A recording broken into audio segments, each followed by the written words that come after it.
Daar's 'n plek wat ek van weet. Goeienaand julle en welkom by vanaand se aanbieding van die week van gebed wat gefokus is op tieners en jong mense. Die tema vir die week is daar is 'n plek en dan vanaand se titel is Wie is God? Maar voordat ons voortgaan, kom ons ook net eers die teenwoordigheid van ons God. Kom ons bid saam. Liewe Heer, baie dankie vir die liefde en die genade. Dankie dat U ons God is. Dat U die God van Abraham, Isak en Jakob is. Die skepper God en die verlosser God. En vanaand wil ons net kyk vir 'n oomblik hoe daardie God, hoe U in die lewens van ons jong mense inpas. Dankie vir alles wat U vir ons doen. Ons vra U om ons nou te lei, om my te help, my by te staan, my te inspireer, sodat dit wat ons doen aanneemlik vir U sal wees. En dan bid ons vir ons hoorders en ons kykers. Liewe Heer, en ons vra dat U ook met hulle sal wees. Ons ken nie elkeen se uitdagings nie, maar ons vra U, liewe Heer, dat U hulle sal bystaan. Dat U hulle sal verlig en laat hulle net sal weet van U nabyheid en U liefde. Kom nou in ons midde, is ons gebed in Jesus naam alleen. Amen. Vanaand lees ek vir ons uit Eksodus 2 vers 23 tot 25. En die woord van God lees as volg. En in daardie lang tyd het die koning van Egipte gesterwe. En die kinders van Israel het gesug en geweeklaag vanweë die slawerny. En hulle geroep om hulp oor hulle slawerny het opgeklim tot God. En God het hulle gekerm gehoor. En God het gedink aan sy verbond met Abraham en met Isak en met Jakob. En God het die kinders van Israel aangesien. En God het hulle geken. Net die agtergrond hier, so die konteks is, hierdie is na 430 jaar wat God se volk Israel, die volk wat God aan Abraham, Isak en Jakob beloof het, sal sy volk wees, vir 430 jaar in Egipte vasgesit het, hulle daar opgeëindig as gevolg van die groot droogte wat geheers het, en Josef wat verkoop was en toe tweede in bevel van Egipte gekom het, en God Josef gebruik het om 'n uitkoms vir Abraham se nageslag te bring. Sodat daar 'n uitkoms sou wees vir die Messias se stamboom. Maar nou is dit 430 jaar later, en die Farao, die koning van Egipte, wat nou heers en wat tot sterwe gekom het lank vergeet van die belofte wat geheers het tussen die Farao's en die kinders van Israel. En nou gaan hulle gedruk onder ewige onderdrukking. Dis nie lekker nie. Daar's geen hoop nie. Ek is mal oor die Eksodus verhaal, want Eksodus het Israel, die Eksodus ondervinding, die uittrek uit Egipte, het die Israeliete se understanding, soos die Engelsman sê, van wie God is, gevorm. Dit het gevorm hulle konsep van verlossing, van wie hulle is. Dit het die fontein geword van Israel se aanbidding. So ook dan ons as Christene met die kruisdood van Christus. Die Eksodus, kan mens amper sê, was gelykstaande aan die Israeliete as wat die kruisdood vir ons is. Dis die kruis wat ons laat verstaan wie God is. Dis die kruis wat ons konsep van verlossing vorm, wat die fontein word van ons aanbidding. Dis die kruisdood wat vir ons die rede gee, of die fondasie skep van hoe ons aanbid. Maar vanaand wil ons kyk na Eksodus 2 vers 23 tot 25 en ek wil ons self daar binne sit. In daardie lang tyd het die koning van Egipte gesterwe en die kinders van Israel het gesug en geweeklaag van hulle slawerny. En hulle het geroep om hulp oor hulle slawerny, het opgeklim tot by God. Hier is ons vandag. Hier is ons in ons lewe in 'n wêreld wat deurtrek is met angs. Elkeen van ons beleef op een of ander manier angs in ons lewens. Julle is 'n spesiale klomp jong mense. Julle wat deur COVID gekom het. Julle wat in isolasie gesit het in daardie COVID tyd. In 'n tydperk wat eintlik krities was vir julle om sosiale bande te bou, was nie in staat nie.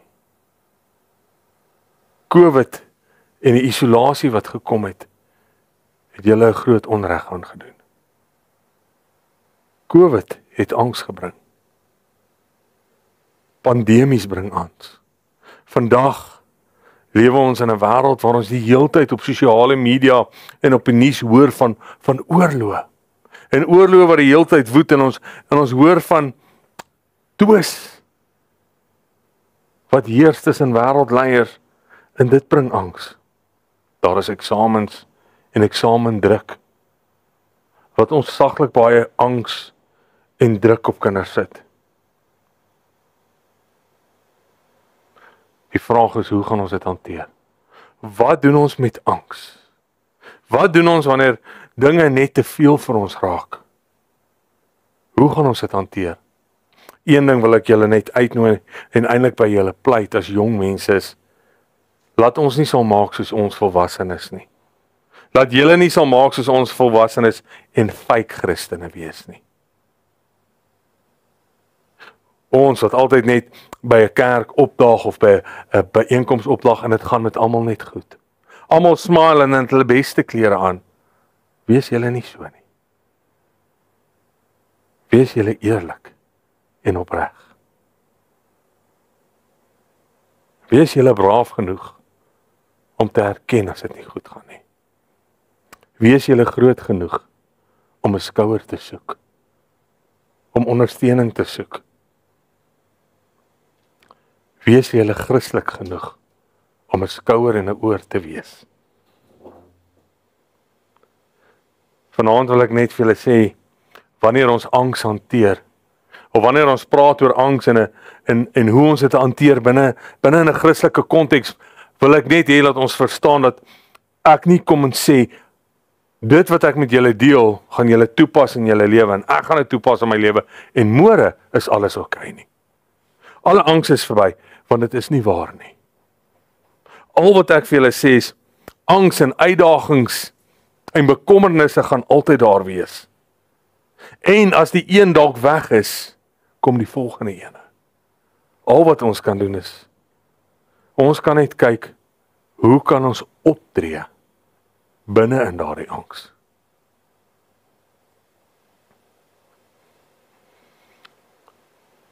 Daar in vers 23 toe die Egiptenaar toe die Israeliete uitroep, as gevolg van die onderdrukking van die Egiptenare, het hulle net een ding geweet.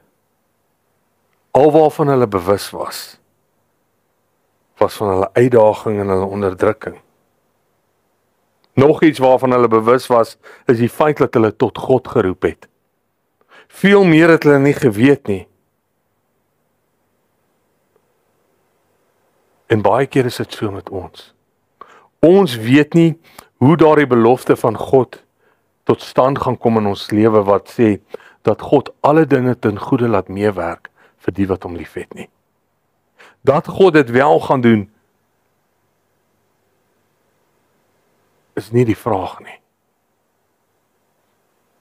Die realiteit is hoe God dit laat uitwerk, weet ek en jy nie. Ek en jy is vasgevang hier in ons situasie waar ons nie weet wat se kant toe nie, en al waarvan ons bewus is dat ons bid tot God en ons word onderdruk.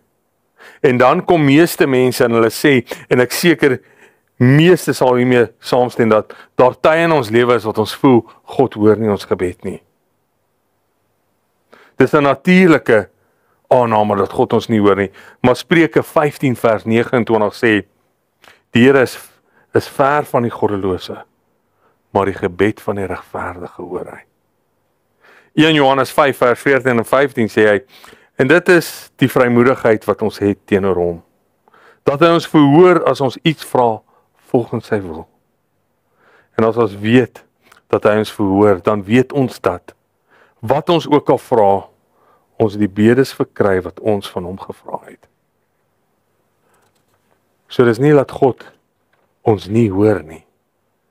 En ek dink wat ons baie keer die fout maak is, ons dink omdat God stil is hy afwesig. Maar dit is nie waar nie. Hy is net stil. En hier is die ding wat ons moet besef, net soos daardie Israeliete wat uitgeroep het vir verlossing. Is dat niemand het nog ooit verlossing verdien nie. Nie daai Israeliete in Egipte nie, hulle het nie verdien dat God hulle moes red nie. Nie een persoon nie. God skuld dit ons nie. En dit klink dalk swaar, maar dis eintlik die goeie nuus. Want dit beteken dat wanneer God na my en jou kyk, kyk hy nie na ons vermoëns nie. Hy neem nie ons sonde in ag nie. Waarna hy kyk, is die verhouding waarin ons staan met God, sy verbond en met God se seun. Daar's 'n interessante hoofstuk, Jeremia 29. En baie keer as mens Jeremia 29 noem, dan dink almal jy gaan na vers 11 toe gaan wat sê God weet wat sy gedagtes aangaande ons vir ons het. Gedagtes van vrede en nie van onheil nie, maar dis nie wat ek die vers vir vanaand nie. Eintlik is dit vers 4 wat sê, so sê die Here van die leerskare, die God van Israel, aan al die ballinge wat ek in Jerusalem na Babel en ballingskap weggevoer het. En baie keer verloor ons dit uit die oog.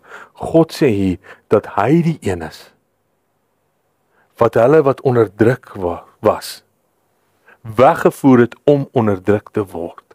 En dat hy die een wat die onderdrukking gedoen het, die krag gegee het vir sy naam. Sodat God verheerlik kan word wanneer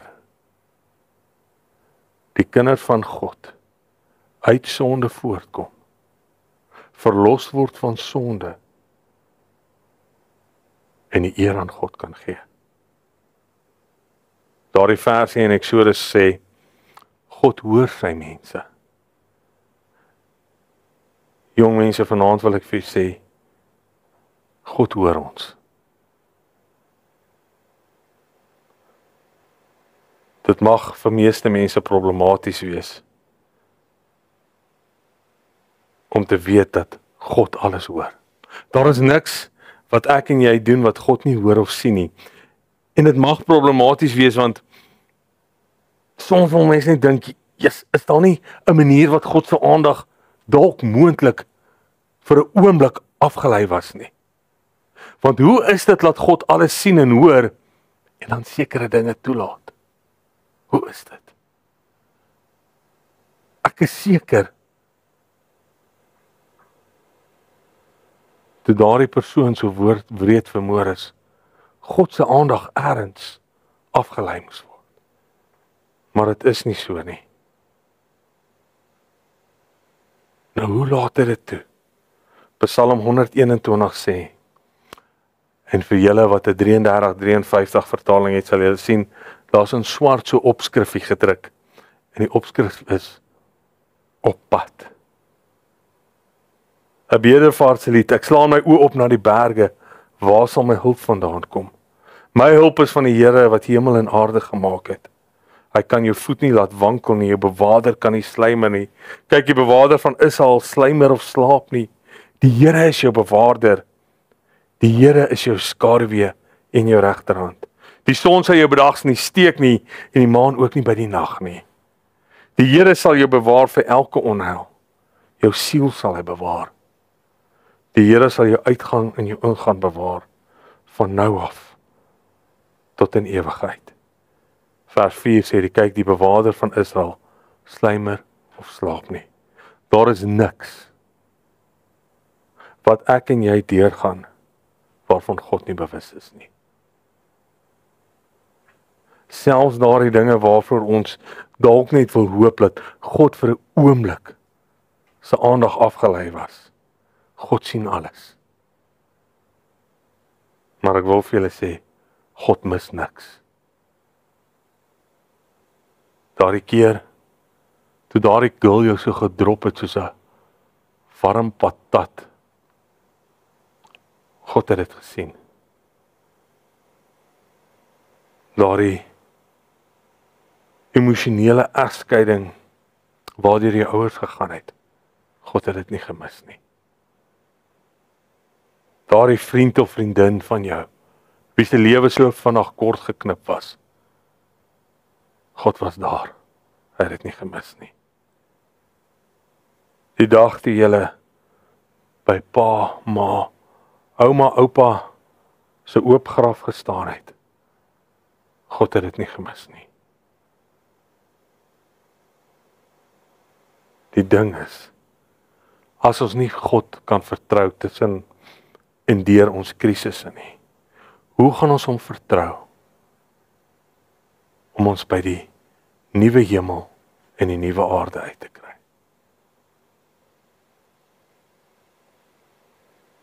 God ken sy mense. God ken julle. Elke haar op julle kop is genommer en hy weet presies hoeveel daar is. Hier is die ding. Binne ons angs en ons krisis en omstandighede, weet God wat die meeste eer aan God gaan gee.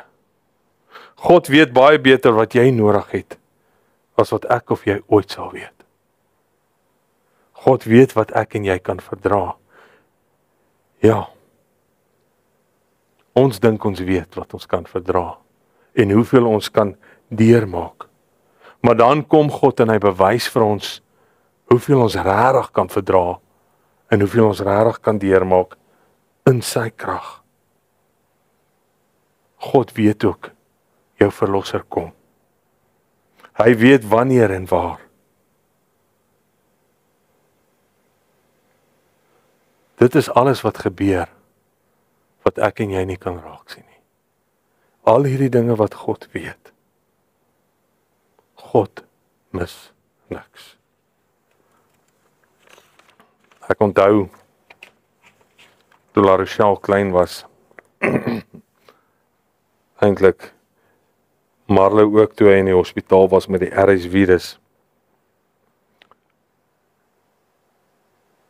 En daardie dokters en verpleegpersoneel kom en elke keer wanneer hulle in daardie klein babietjie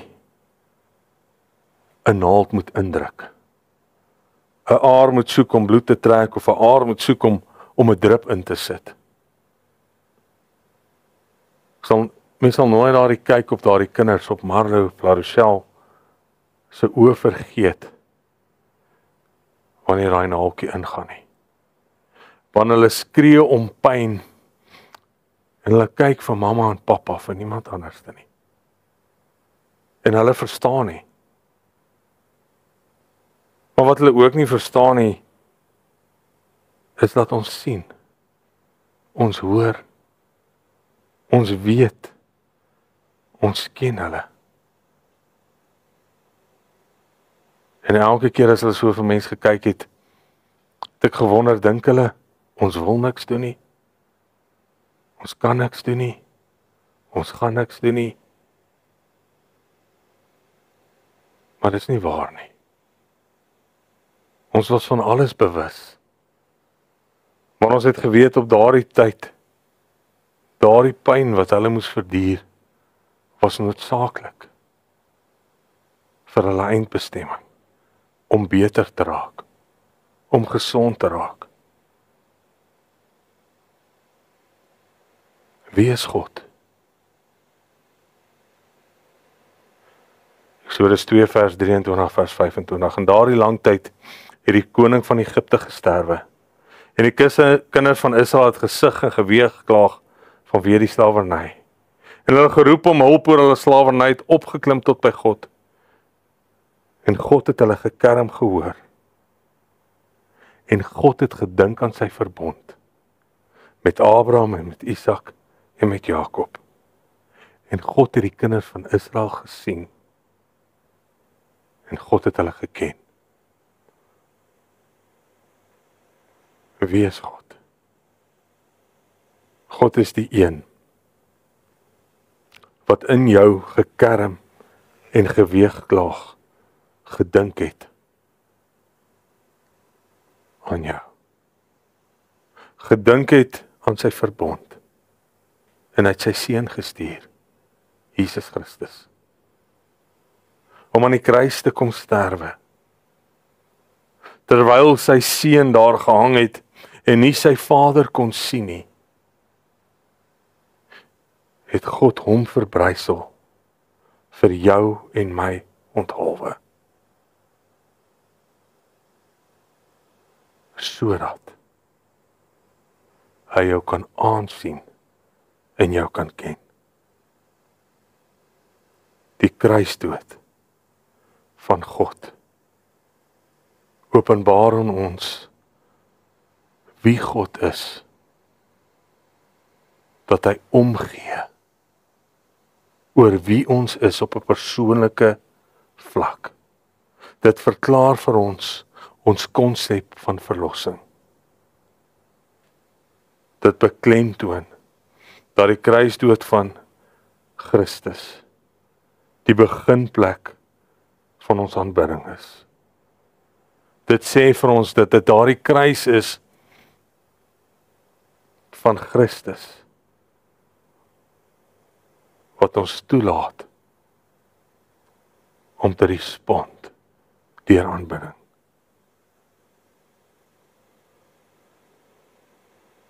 Aanbidding skep iets binne in ons. Aanbidding gaan nie oor hoe ons voel nie. Dit gaan eerder oor wat God vir ons gedoen het. En daarom nooi ek julle uit om julle lewe aan God toe te wy. Daagliks God te aanbid vir wat hy vir julle gedoen het, met die wete dat in ons onderdrukking hy ons hoor, aan sy verbonding ons aansien, ons ken en die pad reeds vir ons uitgelê het. Kom ons sluit die oë. Liewe Jesus, dankie vir die liefde en die genade. Wees asseblief met elke jong mens wat luister. Elkeen wat bekommernis het, elkeen wat angs het, elkeen wat nie weet wat se kant toe nie, elkeen wat vra, waar is U? Liewe Here, en laat ons net daardie vertroue hê. Laat ons gebede verhoor word. Laat die Here besig is om ons te help en ons te verlos uit daardie angs uit. Maar dit beteken nie dit gaan môre gebeur nie. Dit gebeur sodat U dit toelaat, sodat die meeste eer aan U kan toekom, sodat U daardeur verheerlik kan word. Ek vra U uit dat elke jong mens sal smag om 'n verhouding met U te hê, om U te ken en laat hy U ken, dat hulle U verbond sal ken, dat hulle U seën sal ken, en dat hulle U sal lief hê vir wie U is my gebed in Jesus naam alleen. Amen.